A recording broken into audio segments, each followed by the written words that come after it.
రాష్ట్ర ప్రభుత్వం రైతుల ఖాతాలోకి రైతు బంధు పథకానికి సంబంధించిన డబ్బులైతే విడుదల చేసేందుకు సిద్ధమైంది. రేపటి నుంచి రైతు బంధు ఖాతాలోకి డబ్బులైతే పడతాయి.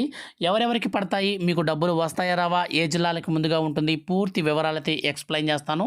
వీడియో కనుక నచ్చితే లైక్ చేసి మన ఛానల్ని సబ్స్క్రైబ్ చేసుకోండి. ఇక లేట్ చేయకుండా టాపిక్ని స్టార్ట్ చేద్దాం. ఫ్రెండ్స్, తెలంగాణ రాష్ట్ర వ్యాప్తంగా ఉన్నటువంటి రైతులందరికీ మరో శుభవార్త వచ్చిందండి.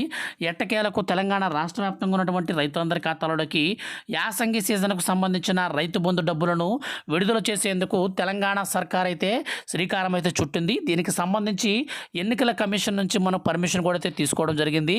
సో రేపటి నుంచి మనకు ఈ యొక్క యాసంగి సీజన్కి సంబంధించిన డబ్బులు అయితే విడుదల చేసేందుకు ప్రణాళికలు సిద్ధం చేశారు. సో మనకు గతంలో చూసుకున్నట్టయితే ఈ యొక్క పథకం కింద అర్హత కలిగినటువంటి ప్రతి ఒక్క రైతుకి ప్రతి ఏటా 10,000 రూపాయలను 2 విడతల్లో విడతకి 5,000 రూపాయల చొప్పున అయితే విడుదల చేస్తూ వచ్చారు. అయితే తాజాగా మనకు ఈ యొక్క రైతు బంధు డబ్బులను కూడా పెంచుతామని చెప్పారు. అయితే ప్రస్తుతం మాత్రం యాసంగి సీజన్ డబ్బులు మాత్రం 5,000 రూపాయల చొప్పునే వేస్తారండి.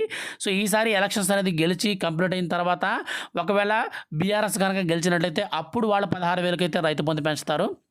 లేదంటే ఆ తర్వాత ఏ గవర్నమెంట్ అయితే వస్తుందో దాని ప్రకారం పెట్టినటువంటి స్కీమ్స్ ప్రకారం అయితే మనకు ఈ యొక్క పథకాలు అయితే అమలు చేయడం జరుగుతుందన్నమాట. సో ఫ్రెండ్స్, ఇదండి ఇప్పుడిప్పుడే రైతులకు సంబంధించి వచ్చినటువంటి అప్డేట్. వీడియో కనుక నచ్చితే లైక్ చేసి మన ఛానల్ సబ్స్క్రైబ్ చేసుకోండి. Thank you for watching.